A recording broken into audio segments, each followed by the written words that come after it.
ಇತ್ತೀಚೆಗೆ ರಾಜ್ಯದಲ್ಲಿ ಕೆಲವೆಡೆ ಮಳೆ ಪ್ರಮಾಣ ಕಡಿಮೆಯಾದ ಹಿನ್ನೆಲೆ ಜಿಲ್ಲಾ ಉಸ್ತುವಾರಿಗಳು ತಮ್ಮ ಕ್ಷೇತ್ರ ವ್ಯಾಪ್ತಿ ಬರ ಪರಿಶೀಲನೆ ಮಾಡುವಂತೆ ಇಂದು ಬೆಳಗ್ಗೆ ತಾಲೂಕು ಬೀರಸಂದ್ರ ಗ್ರಾಮದ ರೈತರ ಜಮೀನುಗಳಿಗೆ ಭೇಟಿ ನೀಡಿ ಬರ ಪರಿಸ್ಥಿತಿಯನ್ನ ಮತ್ತು ರೈತರ ಕಷ್ಟಗಳನ್ನ ಆಲಿಸಿದರು. ಪ್ರಸ್ತುತ ಮಾಹೆಯಲ್ಲಿ ವರುಣನ ಕೃಪೆ ಆಗುವ ನಿರೀಕ್ಷೆಯಲ್ಲಿದ್ದೇವೆ.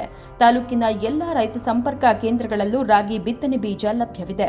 ಇಲ್ಲವಾದಲ್ಲಿ ಸರ್ಕಾರ ಸೂಕ್ತ ಪರಿಹಾರಕ್ಕೆ ಮುಂದಾಗುತ್ತದೆ. ರೈತರು ಈ ಸಂದರ್ಭದಲ್ಲಿ ಬೆಳೆ ವಿಮೆ ಕಡ್ಡಾಯವಾಗಿ ಮಾಡಿಸಿಕೊಳ್ಳಿ. ಏನಾದರೂ ಬೆಳೆ ನಾಶವಾದರೆ ಅಲ್ಪ ಸ್ವಲ್ಪವಾದರೂ ಪರಿಹಾರ ದೊರೆಯುತ್ತದೆ. ಕೆರೆಗಳಲ್ಲಿ ನೀರು ಕಡಿಮೆಯಾಗಿದೆ. ಇದರ ಬಗ್ಗೆ ಸರ್ಕಾರ ಚಿಂತನೆ ಮಾಡಿದೆ.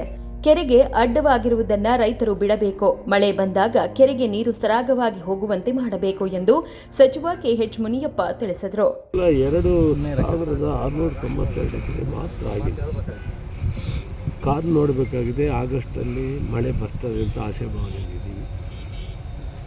ಮತ್ತು ಈಗಾಗಲೇ ಅಧಿಕಾರಿಗಳು, ಜಿಲ್ಲಾಧಿಕಾರಿಗಳಿದ್ದಾರೆ, ಕೃಷಿ ಸಂಬಂಧ ನಮ್ಮ ಜಾಯಿಂಟ್ ಡೈರೆಕ್ಟರ್ ಎಲ್ಲ ಇದ್ದಾರೆ.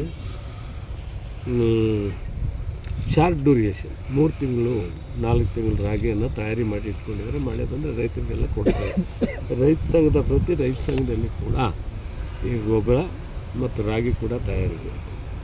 ಇನ್ನೂ 15 ದಿನದವರೆಗೂ ಕೂಡ ಮಳೆ ಬಂದರೆ ಬಿತ್ತನೆ ಮಾಡ್ಬೋದು. ಎಂಡ್ ಆಫ್ ಆಗಲ್ಲ.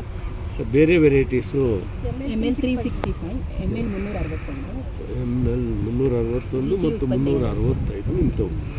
ಅದರಿಂದ ರಸಗೊಬ್ಬರಗಳು ತಯಾರಿದೆ. ಕೆರೆಗಳಲ್ಲಿ ಕೂಡ ನೀರು ಕಡಿಮೆ ಆಗಿದೆ. ನಾವು ಅದರ ಬಗ್ಗೆ ಈಗ ಸರ್ಕಾರ ಯೋಚನೆ ಮಾಡ್ತಾ ಇದ್ದೀವಿ ಏನು ಮಾಡಬೇಕು ಅಂತ. ಇನ್ನೂ ಒಂದು 15 ದಿನ ಕಾದು ನೋಡಬೇಕಾಗ್ತದೆ. ಒಂದು ವೇಳೆ ವರುಣ ದೇವರು ಕೃಪೆ ಮಾಡಿದರೆ ನಾವು ಕಷ್ಟದಿಂದ. ಈ ಸಂದರ್ಭದಲ್ಲಿ ಜಿಲ್ಲಾಧಿಕಾರಿ ಅನುರಾಧ, ಡಿಎಸ್ ಶಿವಕುಮಾರ್, ತಾಲೂಕು ಪಂಚಾಯಿತಿ ಇಒ ಮುನಿರಾಜು, ಕೃಷಿ ಇಲಾಖೆ, ತೋಟಗಾರಿಕಾ ಇಲಾಖೆ ಅಧಿಕಾರಿಗಳು, ಬೈಯಪ್ಪ ಅಧ್ಯಕ್ಷ ಶಾಂತಕುಮಾರ್, ದೇವನಹಳ್ಳಿ ಬ್ಲಾಕ್ ಕಾಂಗ್ರೆಸ್ ಅಧ್ಯಕ್ಷ ಮಂಜುನಾಥ್, ಮುಖಂಡರಾದ ಪ್ರಸನ್ನಕುಮಾರ್, ಇನ್ನೂ ಹಲವು ಮುಖಂಡರಿದ್ದರು. ವಿನಯ್, ಪ್ರಗತಿ ಟಿವಿ, ದೇವನಹಳ್ಳಿ.